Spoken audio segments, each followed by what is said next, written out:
Missouri. We are squawking dead. Or me. Me and you are squawking dead. Tonight, it's just me, your friendly neighborhood Dave. Tonight we're covering the mid-season premiere of The Walking Dead, Episode 9, Adaptation. I'm glad you spend your Friday night with me, Dave. And tonight we have a lot to talk about. I hope you enjoy watching this new layout. We're back to our Season 9 themed colors. We've got some interesting things at the bottom here if you're listening on Instagram. We've got some cool things up here if you're looking at us on YouTube or on Facebook. I'm going to be asking some interesting questions as I go too, because I've got some things lined up in terms of less my own thoughts than more questions. Because, I mean, obviously we're coming back in. Ben Blaze. Rick might cross over into Fear the Walking Dead. I mean, why doesn't everybody just go over to Fear the Walking Dead now that we're mentioning it? Abandon ship, The Walking Dead. Fear the Walking Dead is sanctuary. But yeah, I think everybody might as well go. I mean, Dwight's there, and we all know what happens in the comics. So, hey, I'm the Dark. Remember when you said I should behave? That's not going to happen. It's not going to happen at all. Hey, Sean, Nashville, Negan, what is up? It's good to see you, buddy. So I guess what I'll do is I'll bring up the topics and we'll get into it. Hey, guys, this is a big... And I can see your chats. My chat's staying up. I got a new version of the streaming thing that I'm using for Instagram. Part of the thing that I wanted to tell you guys was that I did a little test earlier and I was able to stream perpetually on Instagram. So that's pretty exciting. I don't have to tell you guys to shunt on over to YouTube or Facebook, although I can see your emojis on those platforms, just so you know. So if you're sending me an emoji, like I know that, so here's what I do know. I know that I in the Dark 2 was laughing back there because I told her I'd behave and I'm not. So I'm not going to behave. I may swear a little. I might get a little saucy. Instagram is a free-for-all. You're free to stay. Just at the end of the hour when the stream stops, you'll see the other one start up immediately. I'll wait a little while for you guys to get on over there, but let's get this thing started. Better if I don't behave. So the first thing I kind of wanted to start off was with Negan. Aren't you glad you're back? Because the first thing you generally see is, the first thing you see is the scene in the graveyard, in the cemetery. Again, they're continuing with the visuals that we saw in the last episode in the mid-season, finale. That's the word. I didn't check, and I wanted to see if Michael Satrazemis was doing at least that one beginning part, because it seems to me that Michael Cudlitz, when he was doing some of the directing, he was doing it in pieces. So meaning certain scenes you'd spend a lot more time on than others, and some in the editing room more than others. Sometimes you actually take control of the visual direction, which it doesn't happen very often. So what's really cool about that was seeing those visuals that Michael Satrazemis put on in the beginning that continued on, like, the thundering, the lightning, the tight shots, the confused angles to kind of get you a little bit more nervous. So I'm looking at 3 different chats. Everything's going on at the same time. And so seeing that all happen, that was pretty great. And continuing those elements, like when we panned back to Alexandria after that scene in the cemetery, you notice that, you still have that rolling fog, that overhead shot of Alexandria. It's creepy. It's night. The fog is kind of dissipating, which means that, we're exiting that scene in the graveyard, that looming and ominous scene. I'm just like watching the chat. It's great. And so we're moving on to Negan. Negan's leaving the cemetery, leaving Alexandria. And there are just a couple of things that were shown that I kind of want to touch on, and that's and the first thing is you've got Yvette. So you asked me where my partner is, Carol. We're actually starting to set up like a whole bunch of hosts. It's me, but it's we.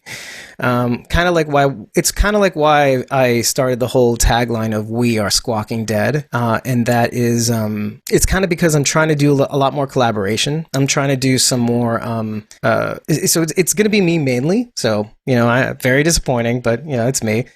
But, you know, between Carol, we've got Ashley Wideman. Let me just put this right here and here. We got Carol, Ashley Wideman. I'm talking to I can say this out loud because I think they're game, and I think they're game for me to go on their show. And, you know, the BMNY Deadcast, Beast Mode, BMNY family.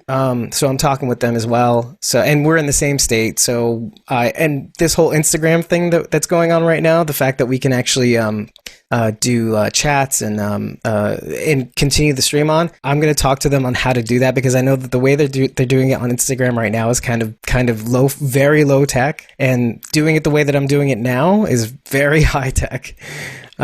So you know, why not? You know, and these guys, I mean, they're so great. They're so nice. They've invited me in with open arms in our little Twitter chat. It's great. So, and you know, I mean, we're both New Yorkers. We both love The Walking Dead. I mean, it's just a match it's just been waiting to happen. It's just waiting to blossom. So I talked to one of them. I don't know which one I talked to, Eric or what was the other guy's name? I'm having a problem with names today, but yeah. So I talked with one of them tonight, and I was trying to get him to come on tonight, but the timing didn't work out. And oh, hey, Miss Mazel, I should say. Shout out to Juice. Yeah, Chris and Ryan. See, I knew it was an R. And yeah, so, and one of them was going off to work, and the other one didn't answer. I would have taken one or the other. It wouldn't matter. So yeah, and I'm building a little bit more. There are some people who are currently on the chat whom I've talked to about co-hosting as soon as they get permission from their moms and dads. So yeah, so I'm working on it. I basically have a group on Instagram that with all the current hosts, aka just Carol and Ashley right now, officially. And yeah, we're walking. Yeah, and we're working on actually doing that. Like, we're working on a We Are Squawking Dead thing. It's going to be real. And it doesn't have to remain just 2 people. Like, so if we've got 3 people, like we did the Ashley Wideman show was me, Carol, and Ashley. So, you know, you never know what can happen. Yeah. You know, I do a lot better on these podcasts alone when I'm with you guys, and I really appreciate you being here. It's like I have it's not like I'm like panic attack mode, but it's kind of like it's a lot different when you don't get that instant feedback, you know? So patented. I should actually. It should be trademarked. It should be trademarked. But it might be. I still have to get. I shouldn't say this out loud, but you guys are family. You know, you can be honest with family. I should actually trademark. Squawking Dead to begin with. So. Many have used it, few have tried. So, aka none. So yeah, the first thing I wanted to talk to everybody about, or just mention out loud, was that. But then going back to Negan, the first thing we see him do is, after he gets out, is eat that tomato. And we've seen the tomato thing come up here and there on recent episodes, but also in season 8. One of those things is going back to season 8, a lot of Carl's flash forwards. Rick says when he's talking to Carl about his visions of the future later on in season 8 about all of that is, oh man, the hands.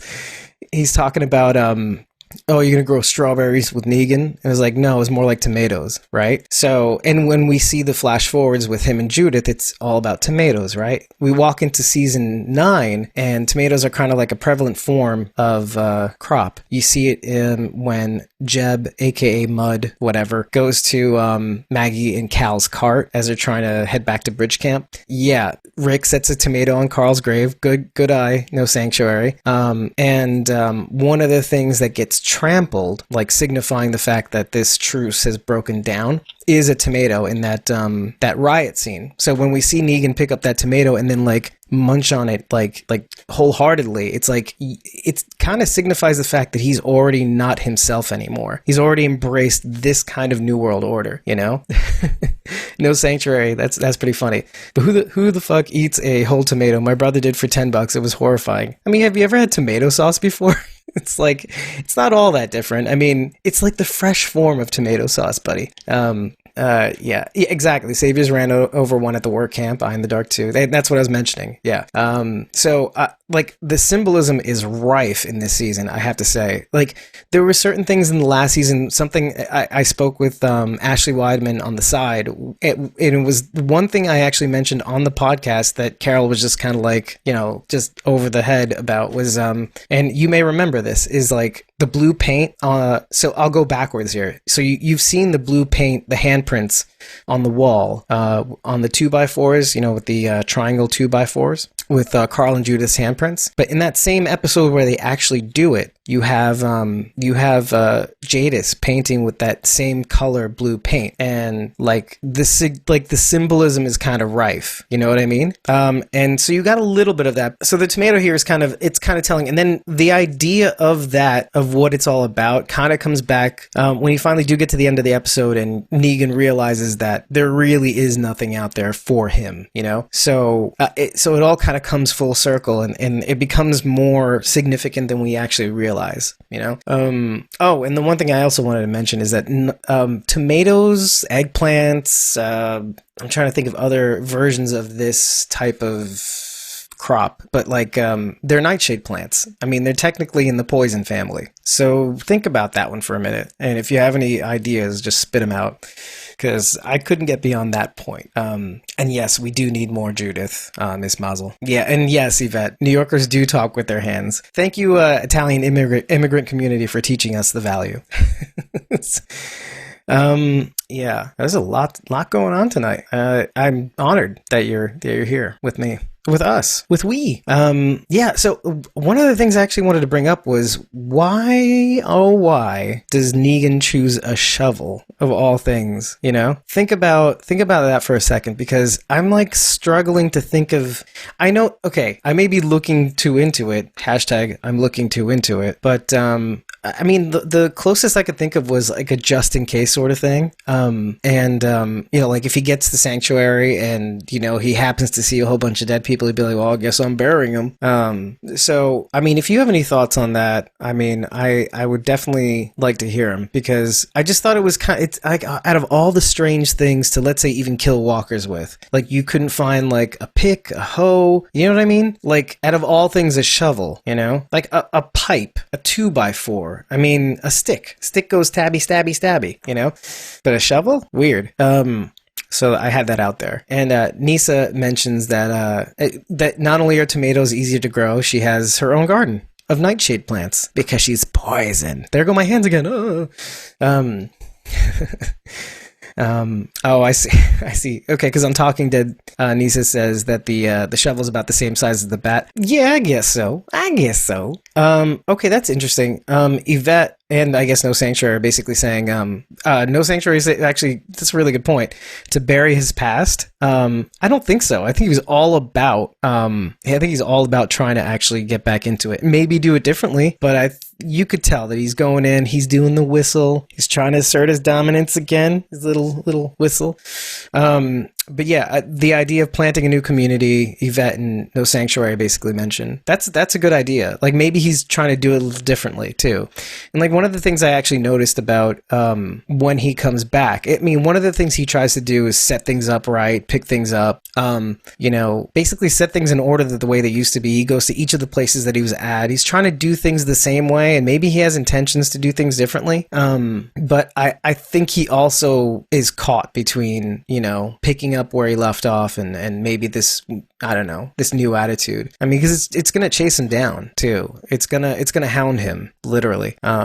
Yeah, okay, so Yvette, I'd be surprised if he changes, but his kindness to Judith, that's the thing that I think is gonna be the big, it's kind of like why I like the idea of this Judith Grimes kid, you know what I mean? Like, there's like a sweetness to her, but there's an assertiveness that he respects too. So it's not like as simple as Negan likes kids. Of course he likes kids, but I mean, think of Carl and think of Judith. And I think when you think of kind of like, okay, you miss Carl, but when it comes to Judith, like Judith, because he basically got a fresh start with Judith. He got to instill some of his attitude into her, into their friendship growing up together. You know what I mean?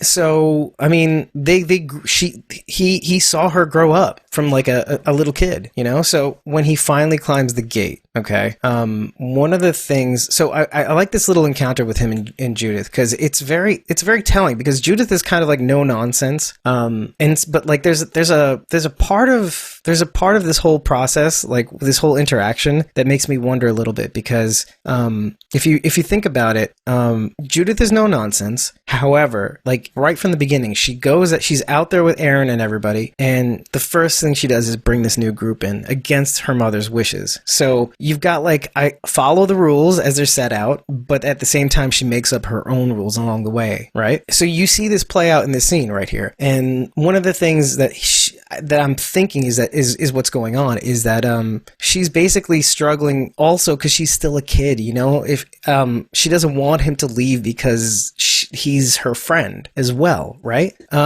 So if you think about that, like she's making up her own rules, she's trying to tell Negan to follow the rules, but also she's losing her friend. That's kind of interesting though. I mean, and she puts up this really good solid front too. So I thought that was a really good interaction. I mean, I love the expression he even uses for his cell, which is 4 walls and a roof. 4 walls and a bedpan. And then I wrote, oh yeah, it's like that episode, 4 walls and a roof, like referring to the church, right? And then like later on in the episode, when Daryl finally gets to Lydia and she finally kind of breaks a little bit from this like this wounded squirrely animal, like she even mentions like walls and communities fall, and like she mentioned specifically walls, like walls don't help, you know? So, think about that for a second, because it's like these themes kind of come back and we've heard in the past how like, okay, like in Fear the Walking Dead, when it comes to the vultures don't believe communities can last, you know? So this theme does kind of come up, and I think it's kind of telling that, that it was put in such a way, because a lot of people thought the vultures were kind of like the primordial whisperers in a way. Like some people were theorizing that, and then the idea of Madison becoming alpha was also kind of intriguing as well. So like all these themes kind of playing around with each other, we were kind of surprised that she didn't end up being alpha, you know? So which is kind of like what a lot of people I know were really thinking of. So yeah. So, and actually, No Sanctuary, you're bringing up a really, really good point. I think they're reinterpreting Lydia in a different way. Like, so what No Sanctuary says, Lydia's so different in the comics. She gets stabbed and doesn't give a fuck in the comics. She's calm. That's why I think she's doing a facade, and perfectly. And I think that's actually really, really cool, because one of the things that I really like about this Lydia is that like she's playing this wounded animal, but you do see a little bit of that doesn't give a fuck attitude in like the context of that one comment about walls won't protect you, and it was perfect. Like Daryl finally got in there, and saw a little bit of what the hell she was, her trick was, her shtick was. And then of course when he hears her behind the prison effectively, he gets like a scoop, like she's letting her guard down in front of Henry, really telling her name immediately. So this promise that he makes to Judith, which finally gets Judith to kind of let him go. And he basically says, not hurting one.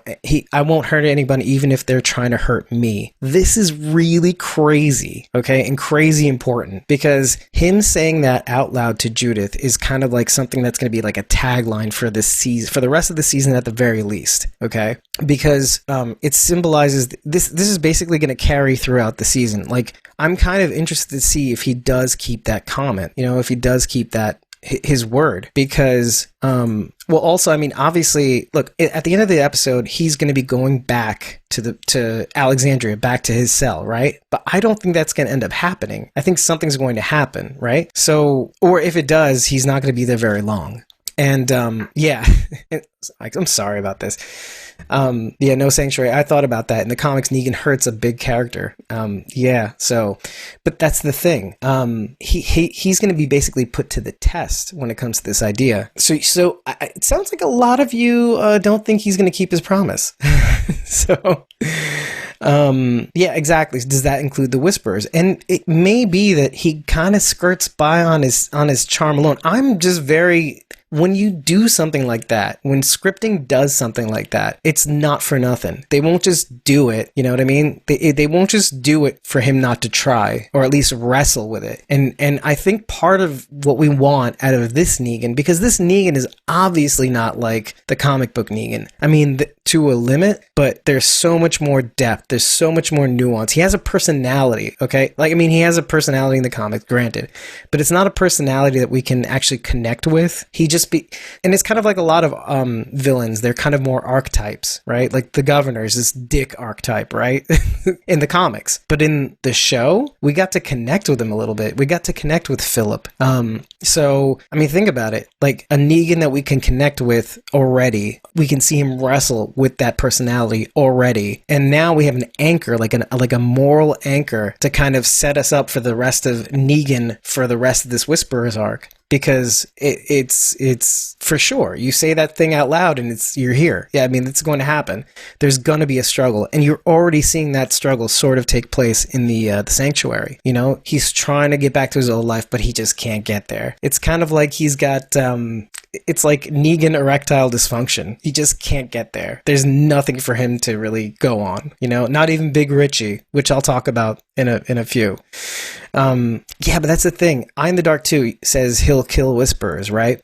I'm not even sure if he'll do that. Unless he doesn't know they're Whisperers, okay? But it would be interesting to see him not do that. You know what I mean? Like he said, I won't hurt anybody even if they're trying to hurt me. So, I mean, that's fascinating to me. Like they're already making big changes to the character, you know? So, again, it's a wait and watch scenario, but I think it's something that's worth talking about because this could possibly make big changes for the Negan character and how he's going to interact with people from going forward, right? Yeah, and Nisa's right. He didn't really even hurt the dogs. And he really didn't. Okay, I figure let's talk about this right now because one of the things, the furores that happened after the episode was, okay, first of all, that caller on Talking Dead, if you watched it, was like, yo, why Negan gotta hate on dogs? And then like Jeffrey Dean Morgan, like mortified, like he's talking to him to Jeffrey Dean, and he's like defending himself. And then like on the internet, like people are blowing up about, like not everybody obviously, but like there's like a certain group of people that get really bothered by like harming animals. I'm just thinking to myself, like what about the people? I mean, seriously.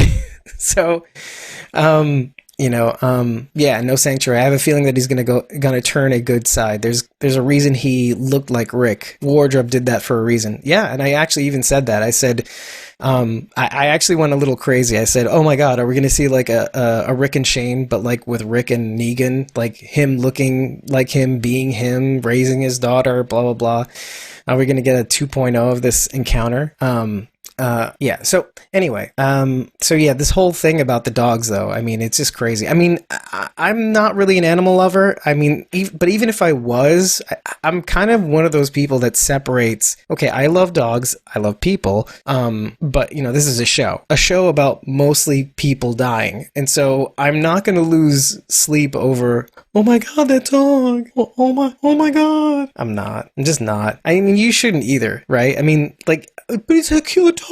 No, don't do it. Don't do it. But yeah. I mean, come on. If you can get over people and people that you love, like Glenn and Abraham and Beth, I mean, you can get over an unnamed dog, okay? A dog that wants to kill and eat no matter who it is, okay? It's kind of like a walker, except faster.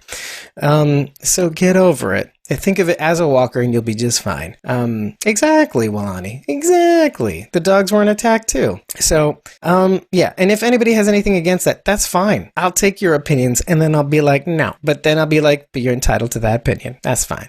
But yeah. So the question I kind of wanted to ask also was like, why do you think Judith let him go? Do you think it was because of the promise? Do you think it's kind of like, or do you think it's also kind of like also that Judith knew better? Like she's been out there the last couple of years. She's been out there with the crew. They've been going around. They've been trying to salvage things. But really everything is in Alexandria. The things that they've been finding out there is kind of slim to nil, right? Slim pickings. So, I mean, think about it for a little while. Like, is it because she knows better, or is it because it's kind of like, you know, oh, he's going to keep his promise, but you know, it could be both, but yeah. And Nisa says she's seen some goodness in him. Yeah, I hear you. I think so too, you know? Yeah, and Wilani is saying because she knew he'd be back. See, that kid's smart though. Yeah, I mean, it could be both things, right? It could be because like, oh, she just wants him to be happy, you know? Nashville and Negan.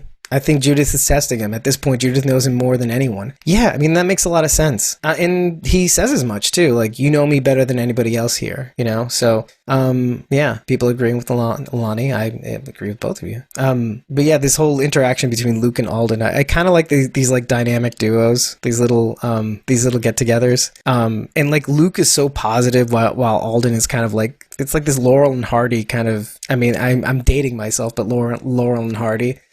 And how Luke keeps bringing back the 2-man thing, like 2-hand Luke and I got 2 hands, and then 2-man band, Symphony of Awesome. But I just love that little interaction. And by the way, have you guys been noticing, how cool the walkers have been this season? Like all the different iterations and the kind of, and we've said this before, but like the focusing on how cool these walkers look. I mean, like the ball and chain walker, the walker that on top of a walker. One day they'll have a walker in a walker, and it'll be kind of like Alien, but like, you know, and like a head is coming out of a stomach or something like that. Like somebody was shoved into somebody else, but literally into somebody else. Okay, this is getting a little sexual, but anyway, but you get the idea. But Greg Nicotero would do that though, wouldn't he? By the way, have you guys been paying attention to AMC's social media account? And first of all, that Symphony of Awesome thing, like the new album cover, that was really fucking cool. But I'm in love with the Walking Dead comic book Twitter account. It just, their interactions with other people and other like high profile Twitter accounts is just priceless. Just not even their regular posts, although they're good too. But if you look at like their replies to certain people and their retweets, they're just hilarious. But they're doing some cool things, and I think even the AMC Walking Dead account is doing some really cool ad spots on Instagram, and they're really putting the work in, I think. And I think it's paid off too, because that last week leading up to the show, their ad campaign on TV and on the internet was awesome.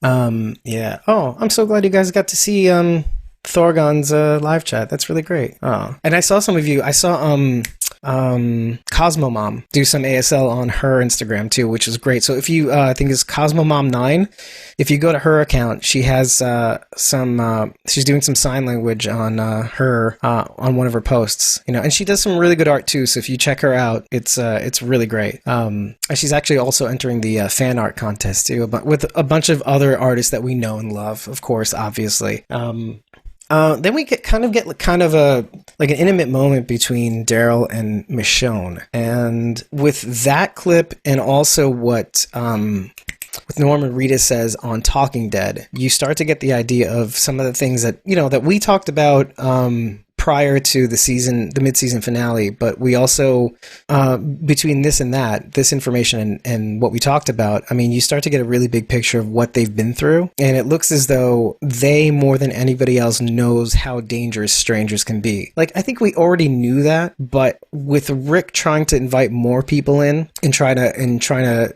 be the way they used to be, asking the 3 questions, and then you have this other group that must have come in. This is what we were talking about before, the Riders theory, with Angus Sampson in that sneak peek into 9B. So you've got them, how much Hilltop was afraid of the Riders, which, like, why would they be so afraid of, and so, like, just really absolutely fearful of them, and then finding out it was Michonne, but still. So there's that whole factor, but something that they did. And then, so I think there's an amalgam of that concept, but also where's Oceanside, right? What line did they have to cross? I mean, there was a small mention of Oceanside's gear being used by Jeb and the Savior Marauders, in the, I think it was the mid-season finale, where Carol just ends up burning them all down. But they mentioned that they used some of their weapons, like the harpoon. So you've got these things. Now, they could be mutually exclusive, whatever's happening with Oceanside, because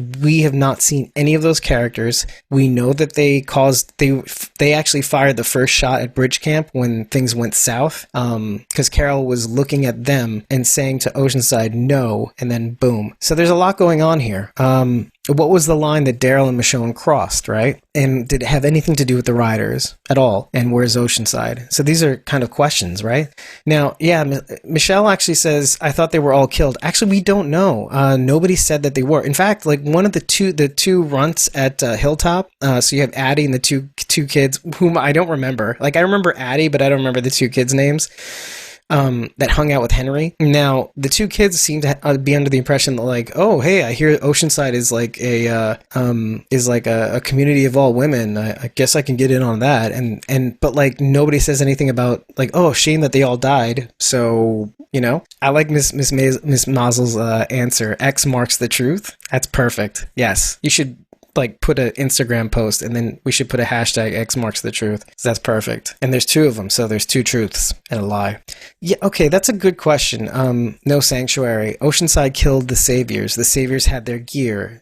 I think Jeb lied about finding the gear. That's interesting. Yeah. I mean, it's a really good question. It really is. Like if they didn't, okay. So, and Yvette says, I don't think they all died. But if they haven't, what happened? Right. You know, what did they do or not do? You know? So, yeah, it kind of begs the question because they've been and whatever Angela King is doing is brilliant. They're kind of like leaving, okay, take this and move this aside, and then we won't bring it up again for a while, so people kind of forget about it. Even like if you've forgotten about it, they can come up from right behind and like surprise you with it. But if you've been thinking about it, oh, now you're going to be thinking about it for several episodes.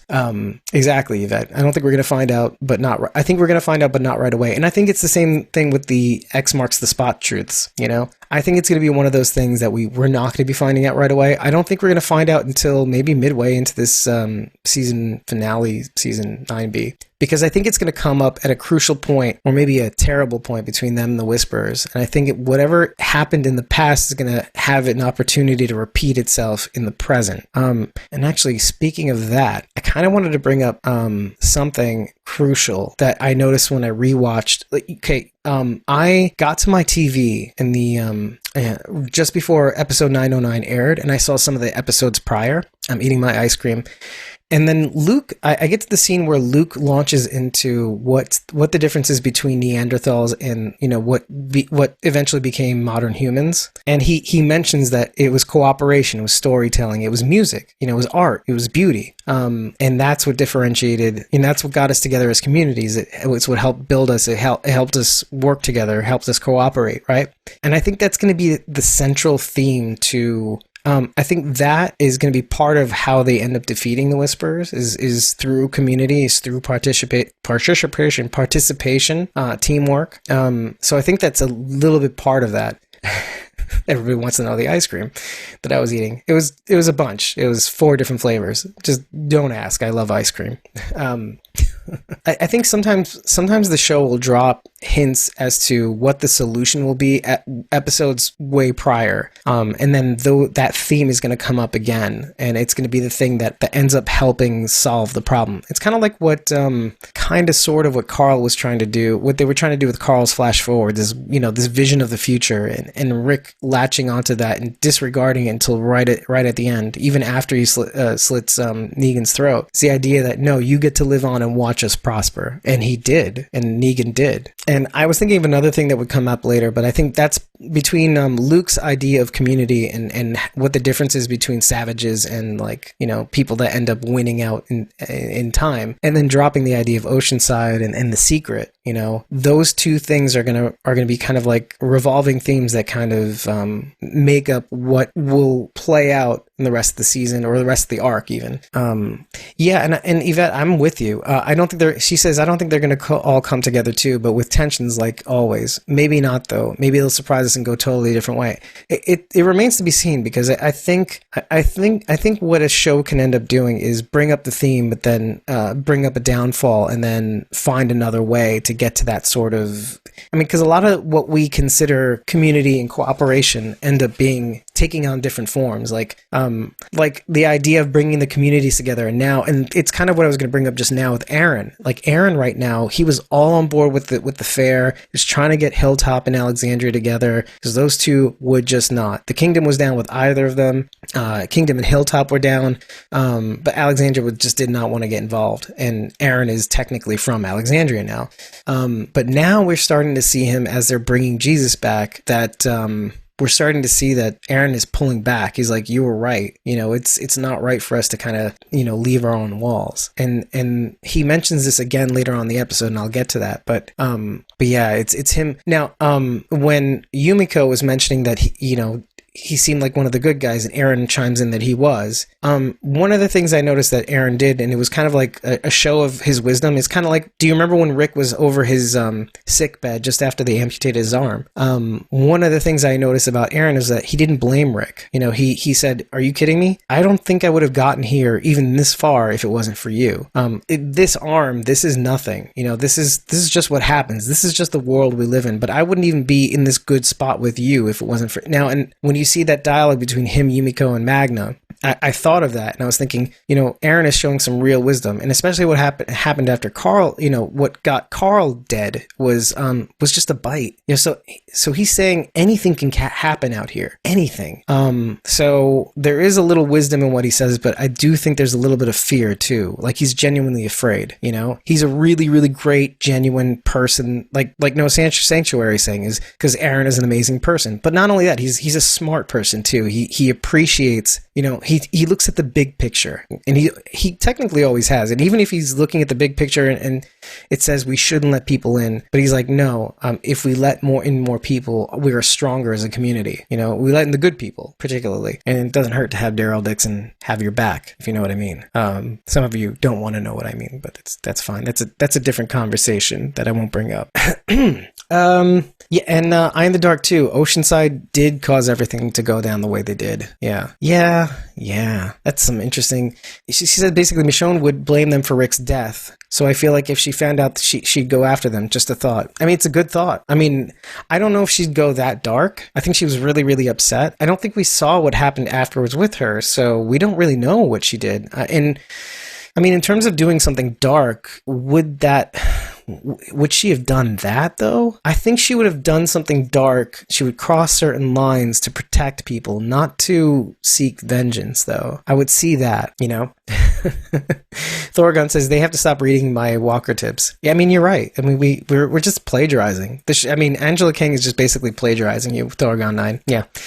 We're gonna start going that route. Can we all agree Magna looks hot as fuck with her coat and tats? This is Miss Mazel. Oh, I love this chat. Let's talk about something. Eugene, okay? So many of you guys are from so many different parts of the world, okay? Some more common than others, but Eugene, okay? I had to have subtitles on to understand what he frickin' said, okay? Is anybody in the same boat as me? Because I got the idea of what he was saying. He was kind of using a KFC reference, but at the same time, did you know that he literally said the living kind or original recipe? I thought he said 11 pound. I'm like, what is 11 pound? But funny as fuck. So Eye in the Dark too. There's a part in the trailer of a flashback of Michonne. It looks scary. It's like she lost it. Like actually you saw some of those scenes kind of in the graveyard too, if you paid attention to it. I think part of that is actually killing people again. It's been a while since she's had to kill literal people up close and personal that wasn't a walker. So I could see that being unnerving. But yeah, I mean, no, I don't dislike Eugene, by the way. I know he's mumbly, but at the same time, I love the character. When I know what he's saying, I love it. Okay, so No Sanctuary. I'll be sure to watch with you so I can ping you while we're watching the show and annoy you to hell so you can't pay attention. So I can understand what Eugene says. But yeah, so yeah, okay. So another thing that actually, and I didn't know that Talking Dead brought it up, but when I was doing my notes for the show, I noticed that like that Negan's first interaction with walkers again was kind of interesting. I mean, you have to consider the fact that Negan has not seen walkers in the last 6 years. He's been safe. He's been fed. He's been read to. He's been talked to by Judith mostly. I mean, I thought it was really, really cool that Negan was kind of off kilter when it came to killing walkers again. Like, you can see him come back, and obviously he knows how to do it, but like, it's like he's still not fully aware of the world that he's like stumbling into. This, and it's not a new world. It's just him being reinserted into it after being away from the danger so long. No sanctuary. Imagine the walkers go away and no one told Negan. Like, there's nothing out there for you. Not even walkers. Sure, why not? That'd be great. I mean, that'd be like the worst. Like, is that better or worse though for him? You know what I mean? Like, there really is nothing. Like, there's nothing to fight for anymore. It's like he's taking his baby steps. It's really great. Okay, I have to address this comment. Nashville Negan says, now I know this is going to sound completely nuts, but what if RJ is Daryl's kid? I get weird thoughts. I don't know. Maybe that's the dark secret. Maybe that's the line he shouldn't have crossed. Maybe Rick has to fight Daryl now. I got you, brother. Wink, wink. So getting back on track, it's never going to happen. Oh yeah, so, and then we got to talk about that scene where Negan gets sick after trying to drink from the stream, because after he deals with the two walkers, the one near the van and the one in the back of the truck, one of the things that he does is one of the things that Negan does is he loses his bag of provisions because that walker kind of dragged himself all over him, so they're kind of gross and not edible. So he tries to drink from the stream. He stumbles into an open field, and as we all know, that open field is it's the exact same shot, the overhead shot of where Glenn and Abraham bid it in front of all the other guys. And I knew it right when I saw it. I'm like, that looks, oh, it is. And so when they finally posted, when they finally talked about the Easter egg, I'm like, validation. That's great. And but like, yeah, it's somber, and it's the idea of him on his knees getting sick. Now, a lot of people were saying how, he got sick because he saw because that was the spot, and he recognizes, like, no, that's none of that. Negan just got sick from drinking from a foul stream. Okay. It's nothing to do with poetic justice or anything like that. I mean, there is poetic license. I mean, there's like a weird juxtaposition of him being on his knees poetically, but it really is. It's just because he got sick. I mean, but the thing where the poetry kind of fits into the episode is not really that. It really is not really like regret, or some sort of karmic justice. It really is. It does have to do with him. I was thinking about this as the episode went on, and I was starting to take notes, is that it's not really to do with that, but it has something to do with when you finally get to the sanctuary, you realize what the Savior's model was built on, okay? And part of what the Savior's model was built on was we take what we want. It was something that one of the lieutenants says, we take what we want, we give nothing back. And so their model was basically, we take half your shit. We don't do anything, really. We don't farm. We don't produce anything. We just take. And so you start to realize that Negan could have had more of an appreciation for what Hilltop, but moreover what Rick's group was doing. Hilltop was behind walls, okay? But Rick pre-Alexandria was all out in the wild, okay? They were surviving. They were trying to do what they could out in the open. They finally had walls in the prison. That fell. Terminus, that was a disaster. And every time they tried to find sanctuary, they found out they had no sanctuary. Where are you, buddy? There you are. So, the idea of, I think Negan's going through it. Like I don't know if he's realizing this, that the Saviors were built on nothing, like no foundation. I mean, the only foundation was him, his will, and when he wasn't around, they started to fall apart. We saw that in season 8. So, and proof positive, when the Saviors tried to live in Rick's New World Order, they just couldn't hack it. They didn't have the skills. They didn't have the resources. They weren't, the sanctuary was just not the right structure or area to live in, to be able to move, to be able to live in that kind of paradigm.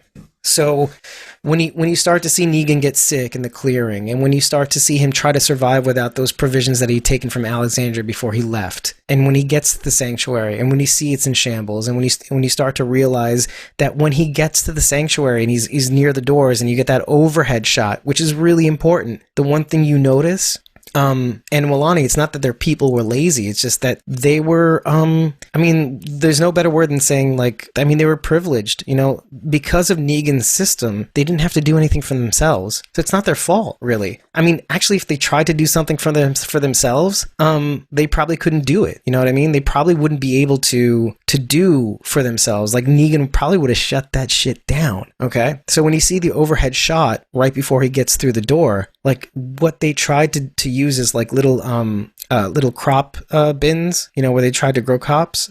They look like grave markers, So it's like this is where the saviors died, and this is where they literally died. The whole point being is that, if he probably does maybe realize this, and at least by the end, if not earlier, is that the saviors weren't really predicated on a solid foundation. They really didn't have that. There was no backup plan to taking from others. They figured, everybody else will do it and we'll get by. But I guess it doesn't work like that, and I think he's realizing the hard way that there's nothing out there. Oh, and this is something I found kind of interesting at the last minute. Okay, you see Negan shot for shot. You saw a lot of the Instagram posts where you see the shot for shot comparisons between Negan at the sanctuary during all that war, and then you see him in the sanctuary post, him getting out of Alexandria's jail, and you see that shot for shot, right? And so you start to realize that, this isn't exactly at all how I imagined it would be when I returned. But you get to that one of those scenes, and this is right before the whole Big Richie thing. They go right back to Jesus and how they're burying him. And you see how every single person is banging in a nail. And I'll get to that part in a second. But the idea that here's Negan with nothing. He thought that he would be remembered fondly, like a legend. And in fact, before while Negan was in jail and before Rick departed the show, people were like, we are still Negan. Like, people writing things on the wall, and half of them were kind of still with him, right?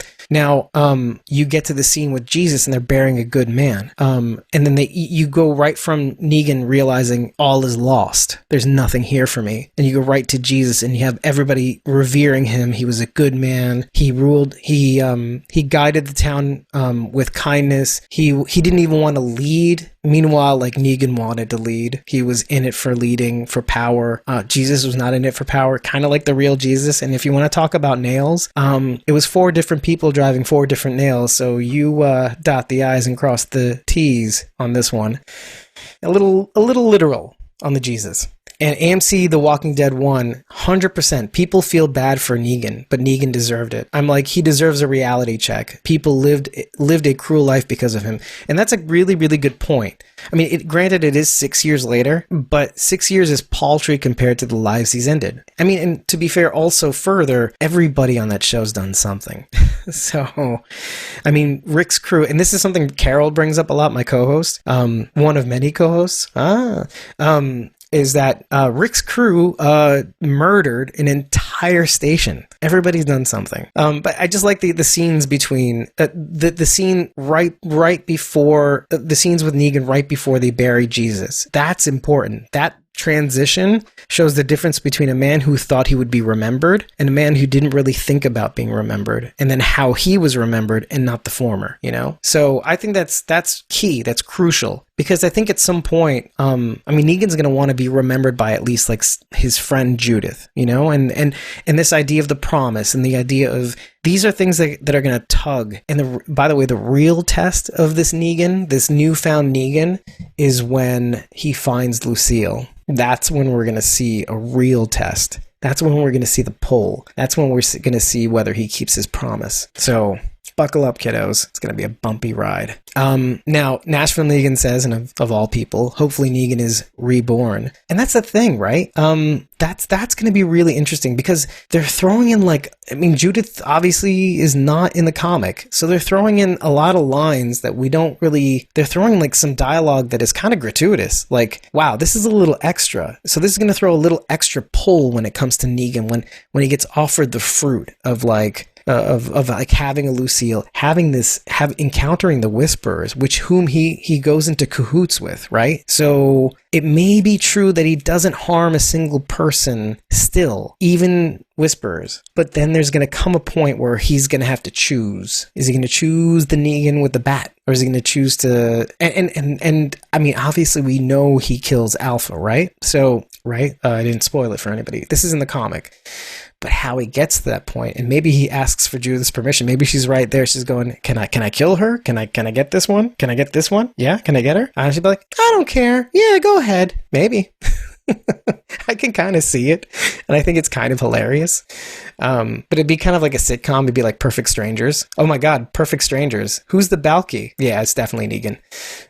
Yeah, Nisa's saying he's going to prove himself like in the comics. Yeah, I mean, I hope so. I think it's going to come out a different way. You know what I mean? Yeah, Nashville Negan saying it's almost like Judith is a guardian angel in a way for him. And I wonder how that translates to screen. Like, no kidding, right? Yeah, AMC Walking Dead 1. That's true, but Negan smashed 2 guys' heads in front of their people. Rick just went in and shot them because we learned from Jesus these people took what they had. Yeah, and it's going to be interesting because we haven't seen those scenes yet. So I don't know how it's going to play out, especially with this promise thing. It's who knows. Yeah, so No Sanctuary, this is my point actually. No Sanctuary says Negan's facade is important to him. He was going to give the same treatment to Rick's group that he gives to all groups, even though they killed the station and those ladies. But one punch by Glenn. Yeah, so like the thing with the Whisperers is I think Negan is going to rely on that facade instead of like any form of violence to kind of get him through that situation. Like he's going to be a tough guy. He's going to beat people up.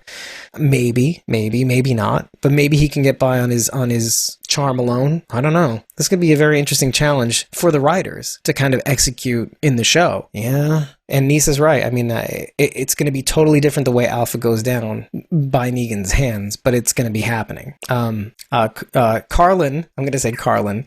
Judith is the boss. Now he loves her. Yeah. I mean, think about it. She's the boss.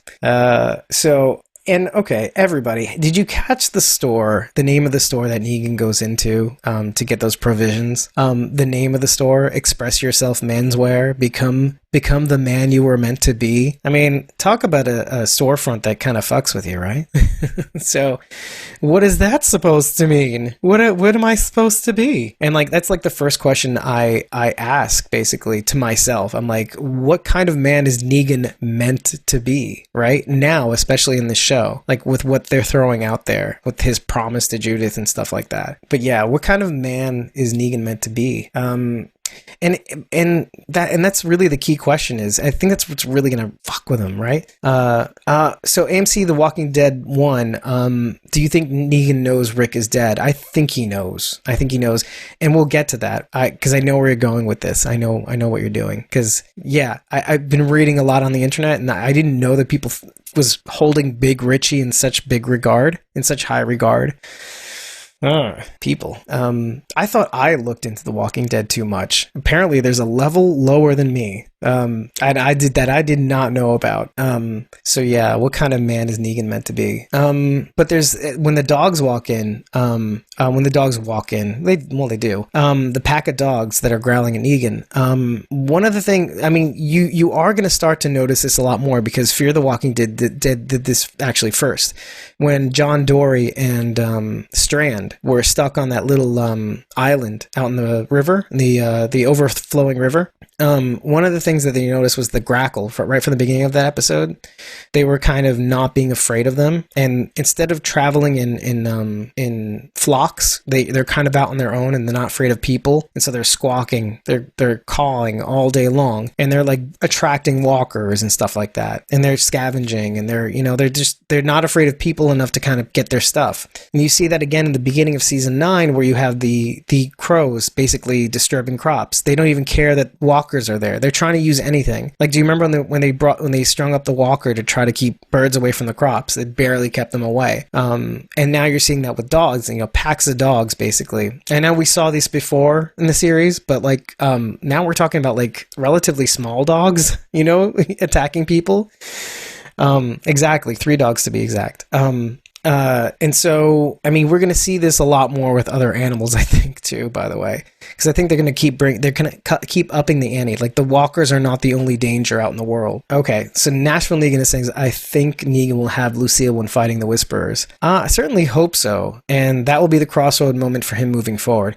And that's kind of what I'm saying. I think it's going to determine whether he keeps his promise. And if he doesn't, how is that going to translate? What is going to happen? How is that going to affect his and Judith's relationship? Or will she ever know? Or will she never know? It's a good question. I mean, what's even going to happen in the next episode? Because we know that he's not going to end up being back in jail. And if he does head to jail in Alexandria, is he going to stay there? So there's that question. Yo, what if Negan Lucille's alpha? Thanks, No Sanctuary. Nice is basically saying he will have Lucille and know it. Okay, all right. I mean, I don't doubt the fact that he's gonna find himself suddenly with Lucille. The question is what he does with it, or how he interacts with the world as a result of having it.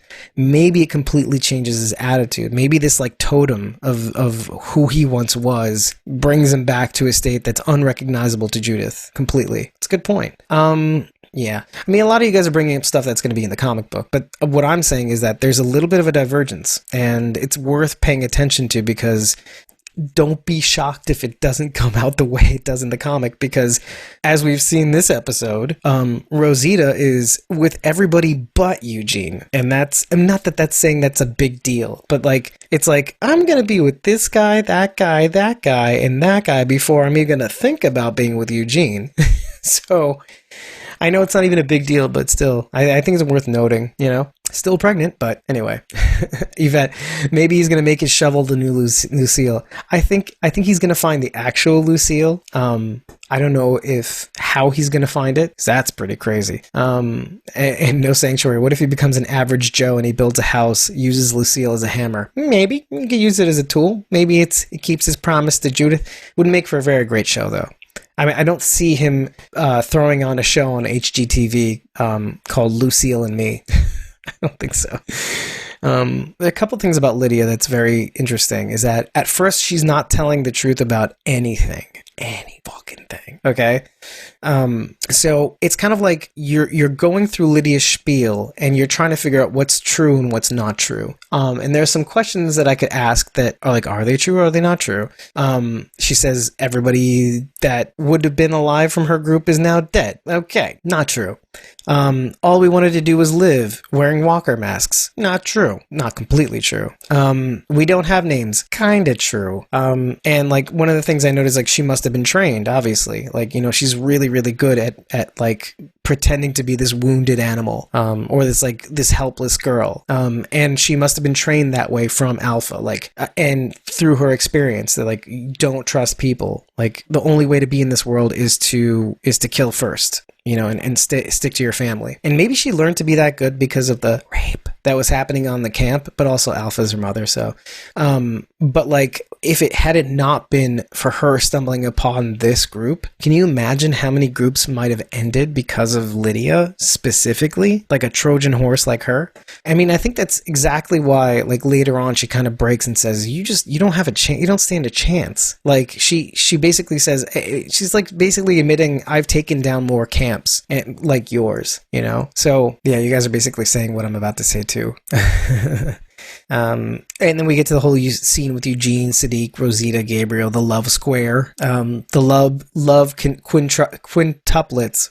Rosita's with Gabriel, but pregnant with Sadiq, had a fling with Spencer, constant thing with Abraham, and Eugene is in love with her, and she doesn't want him back. The thing I like about that most, by the way, guys, is that they're fucking with the comics fans completely. Like, first of all, the Eugene is not the Eugene. They're not together. But I think there's also like a dual role in fucking with the fans, the comics fans. I just love it. And that's the other part of it is kind of like, there's a lot more like, I mean, not to spout like, feminism or anything like that. No. And Nisa, I'm not calling her that. Actually, I think it's a really good, opportunity for female empowerment. Like, for real. Okay, I'm going to tell you a personal story. And this is kind of like a match made in heaven. Back in 2007, I was looking for a new place to live. And I just moved back from Chicago. And a buddy of mine dated this girl and they broke up, and I had met her right beforehand, and then they broke up, but we became friends. And like when I was looking for places to live, this is like the MySpace days, and she put up a bulletin up, and I'm like, wait, it's funny, you need a roommate, I need a place to live, let's live together. And so when we lived together, we would go out, I made friends with her friends, she made friends with mine, we all hung out together. And dude, by the way, she got mad game. Like when me and her two other friends were like just trying to pick up chicks at the bar, you know how we do, she was getting game like every single time we went out. Now, one of her friends, her best friends, I will not name names, but I've mentioned his name on the show before. It was a different time. He would kind of like slut shame her. And I was kind of like, dude, you're looking at this all wrong. First of all, we're all friends. Even though your friend is a girl, if your friend that was a guy was getting some, you'd be like, dude, aces. You know, maybe you'd be a little bit sad for yourself, but like, dude, your friend is getting some. You should be happy. And like, well, sadly for me and our thin walls, I get to come home with her and get to hear her have sex through the walls. But not bad. Like I'd be like virtually like high-fiving her in the other room. Like, you get some, girl. You're getting some. God damn. I'm so proud of you. I mean, I'm not proud of you. Maybe that's not the right word. It's more like, I'm a good friend with you and you got some. And I'm here alone, trying to sleep. So that's how it goes. So I think you need things like that out there to kind of challenge people's perceptions, you know? And I guess maybe if I didn't have those experiences, maybe I'd be a slut shamer too, but I'm probably not, you know? So in Yvette, I want Eugene to find true love too. I mean, and that's the thing. I think Eugene has come so far. I mean, you see signs of him not coming far enough, but truly, like the Eugene that we met in the beginning is not the same Eugene we're seeing now. Like the fact that he hasn't passed out from pain from having his knee dislocated or whatever it is, more power to him. You know, I was pretty proud of him. AMC The Walking Dead 1 says, another question, do you think Henry dies? That would change the Lydia's love arc a lot. Good point, because as you may or may not know, we predict Henry's on a pike at the end of the season. Part of that prediction is, I think, predicated on the fact that we thought, I think initially at least, that Carol would be alive to take revenge. But now I'm even starting to think, and of course Ezekiel's on the pike, right? But now I'm starting to think that Carol might end up on the pike instead of Ezekiel. And how does that change the dynamic? And I know we've heard news about Kari Payton leaving the show, but I think that's still a rumor. I think the rumors of him exiting are not confirmed by anybody, by the way. They're saying a source confident to the show, but I don't think that has any legs. Add to the fact that a lot of the times they will film, and they filmed a lot of dummy scenes last half of the season, by the way, which made people think certain things about Maggie dying, by the way. Do you remember, okay, do you know TWD True Facts? They posted the video of Maggie's death scene. Didn't happen. I didn't watch it, but it didn't happen. So, interesting. No, but I mean, I don't want Carol to die, Nisa. I mean, if she did die, that would be huge. People would be rioting in the streets, but they'd also be rioting on the show. I mean, think of how Daryl would feel about his basically his kind of like mama bear. I mean, it's his mom. Like, I mean, I know people ship them, but like, he gets her approval for everything, you know? He runs things by her, you know? So anyway, yeah, I mean, no sanctuary, I'm with you. If Ezekiel and Henry get piked, she'll have lost 2 husbands, a boyfriend, and 5 blonde kids. Yeah, and all from the same family, too, the Lintz family. So, yeah, but that's the thing. Like, for Ezekiel to die, it's like that. And that's why I was like cringing when Ezekiel was proposing to her. I'm like, this is only going to end badly. But if it's Carol that goes, then the narrative, the thing that we expect switches up. And Carol was supposed to be gone way in the beginning. She was supposed to be a completely different person. And she ends up being who she is now, which is incredible. I mean, she's like one of my favorite characters on the show. But yeah, I mean, look, I'm with you guys. I don't want her to go, but I think in a narrative sense, to flip the script, it's a lot better than the torture porn. Like, to see Carol suffer over and over, losing people she loves.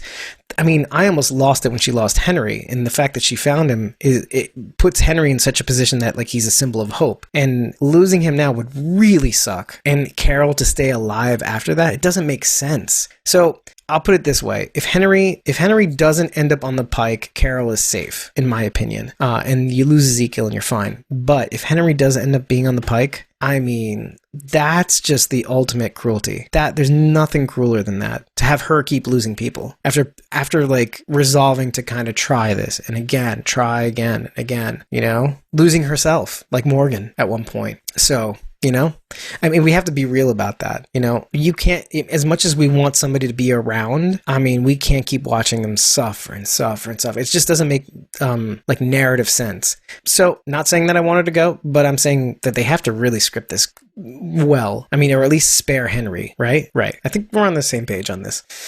Yeah, we're all being honest, you know. I'm not saying I want this to happen either. So yeah, so Henry confides in Daryl saying, you know, he says, I'm just trying to find my pace. This is like after Daryl takes him out to get some air, after he's divulging a little too much, or starting to talk to Lydia, I think.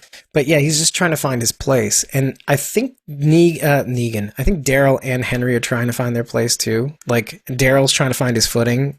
Like he was out on his own and all of a sudden he's involved in this thing. Like what if he just doesn't want to be involved still, you know? So yeah. Oh, you know what, Carlin, you're right.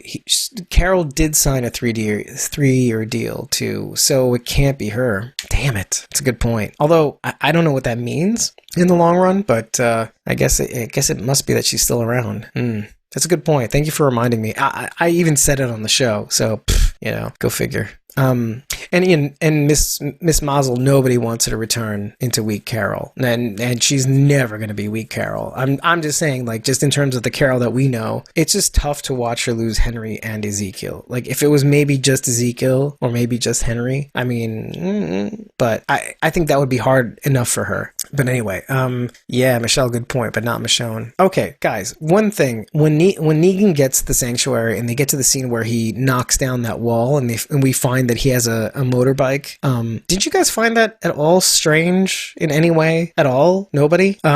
Do you know what the implications are of that, by the way? By the way, Wilani, you're a Carol shipper, right? Yeah, I mean, most people are. I mean, I honestly still don't see why people are Daryl and Carol shippers. Only because, I mean, after, like, that one scene, like, just before Grady's hospital, like, you start to realize that that's not going to happen. I mean, there's nothing, like, we're talking about seasons ago, where that's been evidence that she just treats him like somebody, that two people that care for each other. But I'm not criticizing. I'm just saying, if the evidence was there, I'd be down. No, I'm not talking about the bike itself. I'm talking about the fact that it was behind a drywall all these years. Then he knew about it only. That idea of like him doing that. And by the way, the cans were all rotten and swollen and, like, I mean, just disgusting. I mean, the implications of that is that he had a contingency in case his bullshit kind of didn't work. Like, he had an escape plan. Like, I mean, that's the type of person he is. Like, you get this little bit extra of who the kind of person he is, and in some ways it's kind of like, I'm looking out for myself. Like, it's not about saving people at the end of the day. So I just find that really fascinating that that's a factor. I mean, we always thought that Negan was kind of looking out for himself only, but the idea of him actually having something to kind of back up, you know, to like to be able to, like, a backup contingency plan, to see it is kind of like, and to have it, to nobody had found it too, is just a whole other thing. And the fact that it had gas too, if you remember, like, gas was an issue, right? Exactly, Michelle. It's pretty interesting. And Milani, sorry, I missed your comment about Carol's track record with children is not so good. Yeah, true. So, and now we get to the Big Richie scene. And by the way, if AMC The Walking Dead 1, we're going to be in sync on this one, because, I mean, and I'm not really down with the idea that that Negan thinks that Big Richie is Rick. But I read this thing where, like, in 2 different articles from the same author, and I can't remember exactly where, but, like, really, like upplaying this kind of, like, Walker, who apparently was Big Richie, whom we've never met before, that Negan seems to kind of put stock in. Like, this dude was writing this article. I'm not criticizing it at all. I mean, I'm kind of impressed that he puts this guy, Big Richie, on a pedestal and tries to figure out who he is and what his significance is. I'm kind of impressed with that. But, yeah, loyal to the end, right? But I'm just thinking to myself, like, he goes as far as to say, like, Big Richie, Rick. But there was something that he didn't write about that I caught, and that when he sees Big Richie, he says, right before he starts to walk away from him,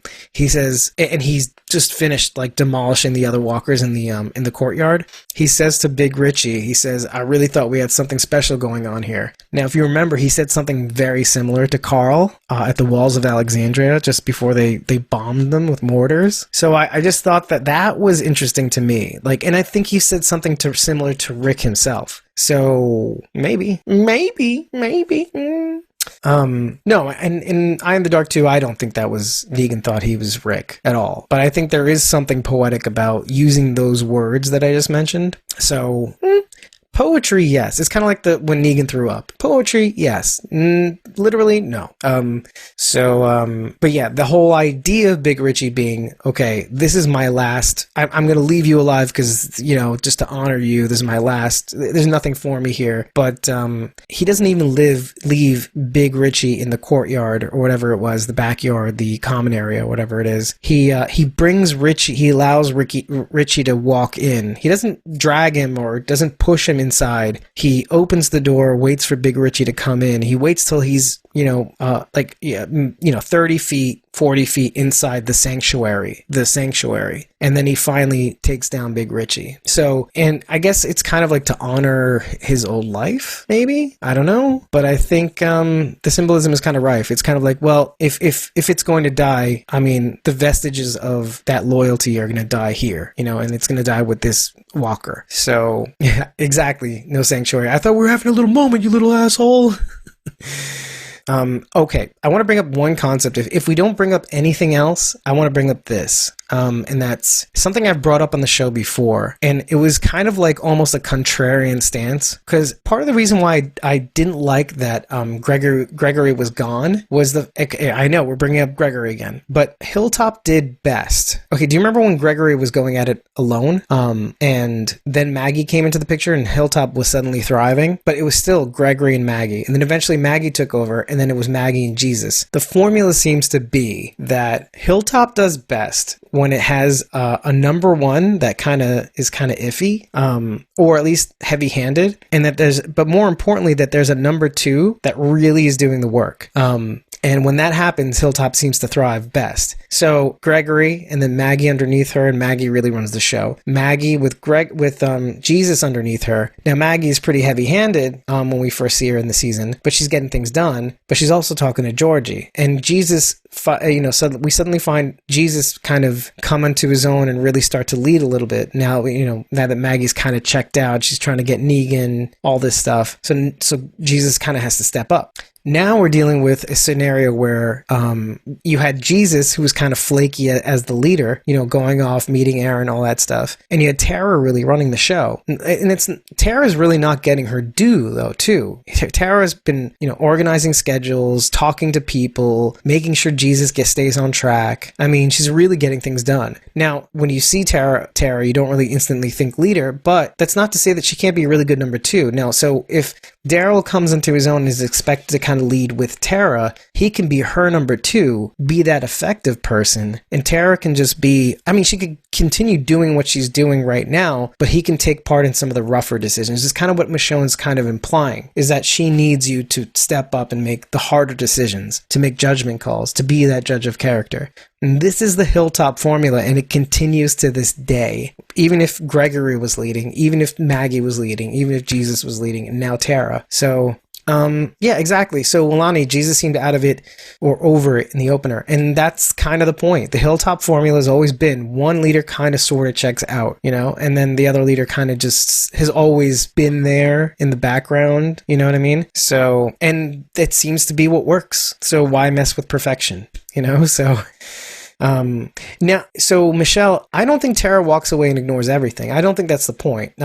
Tara is invested. Like, I know that we have seen Tara. Okay, do you remember Tara on the 5th episode of the season?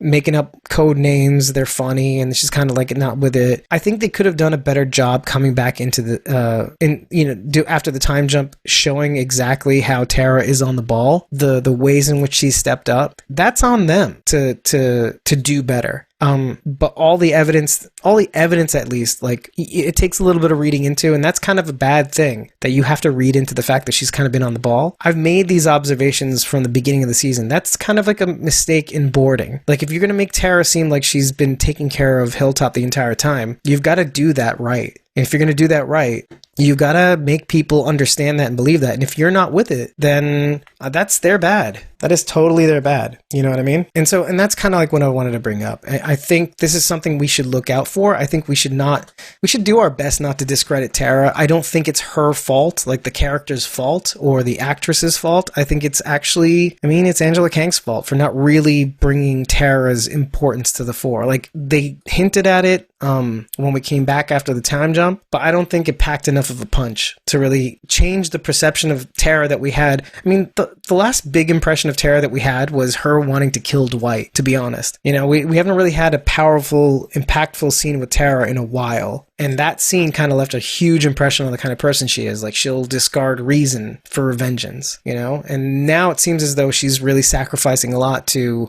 help Hilltop thrive, but it's not expressed well enough. Do you know what I mean? So, that was really the big finisher. I had other stuff, but I didn't want to kind of bombard you with too much more. The one thing that I wanted to do is bring up one question, and that's what I'll leave you with.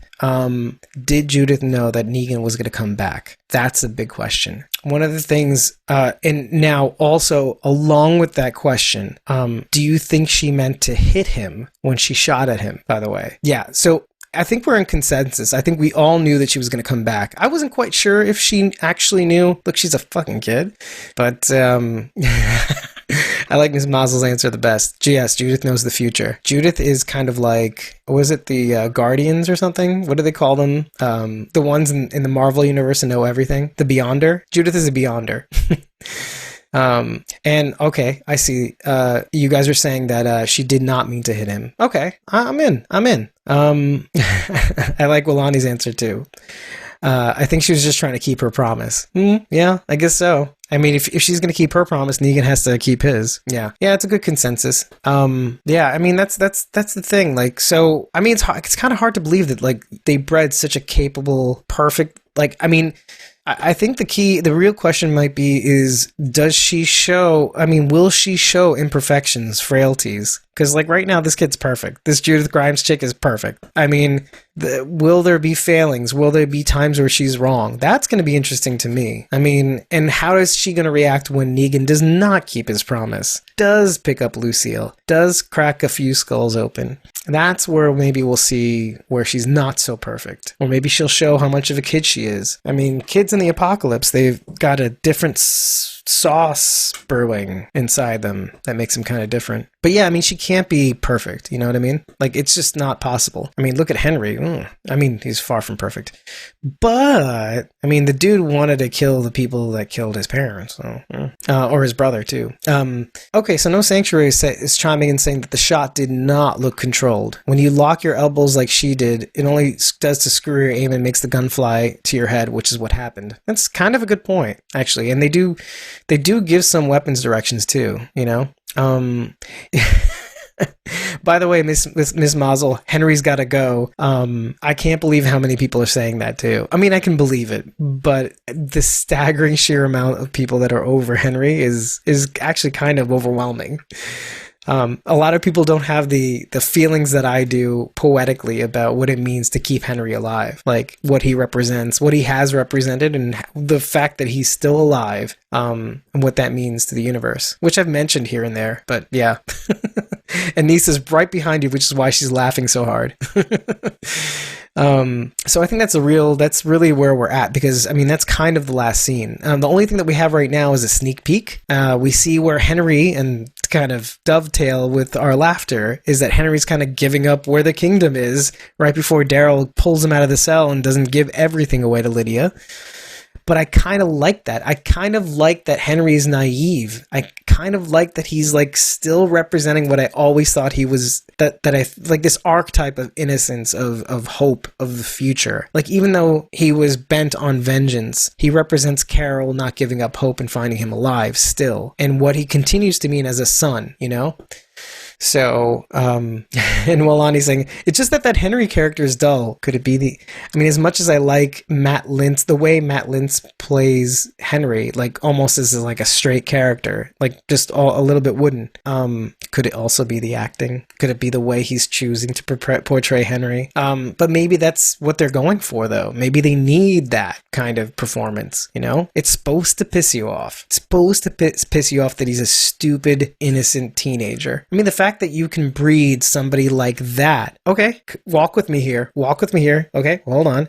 The fact that and exactly, see, Michelle, you hit the nail on the head. So the fact that we could breed a character like Henry to be this innocent, always looking to do the good thing, you know? Maybe he has a bad day. Maybe he does something stupid. Fine. But he's still figuring things out. And then you breed a character like Lydia in that environment. You have this environment of love and protection and hope and what he represents here. And Lydia is kind of the same on this side, but within a different environment. You know, Alpha is breeding her to be tough, to protect herself, to be a certain way so that she can protect the people that she loves or wants to protect, you know, keep safe. You know, they kind of represent who they are in their own camp. And Henry, unfortunately, has to be this vanilla, this white part of the yin-yang, whereas Lydia has to be the black part with the white center. Think about that. It's pissing you off, but it's gonna serve a purpose. Hopefully. And again, this is just me fucking with people. Like, I hope that they fuck up this whole idea of Lydia and him being together, just because we all expect it. I just hope it gets trashed and ruined. I mean, maybe it's supposed to be and that they fall in love or whatever it is, whatever it's gonna be, and then it causes all sorts of shit. Well, Lonnie. But Henry was a little spunky dude and he grows into what? Good point. But I mean, I think it's the idea that he got like the worst out of him. You know, they got the worst part of what that was out of him, and now he's growing up in a loving environment. And to be this noble, contributing person, capable, learning to engineer things, wanting to be a better blacksmith. I mean, that's kind of the point. And so in terms of the future, though, I'm kind of like, given everything that we said in this episode, like some of the symbolism that we've seen, Aaron giving up on joining communities, and then also Negan giving up on the sanctuary, on being his old self, technically, for now. We'll see. People changing their minds about things, about who they thought they were, the people that they thought they were. You never know. And so I think with that, guys, let's call it a night. It's late enough here on the East Coast. It's 1:45 in the morning. We're in our third stream. We've got an episode to watch on Sunday night, and hopefully I'll catch you guys in the middle of the week when we have more hosts to choose from. Besides this guy losing his voice, talking all night by himself. And you know what, though? I couldn't have done it without all of you guys, because guess the fuck what? We are Squawking Dead. Have a good night, guys. And this is for you, No Sanctuary. Stop stream.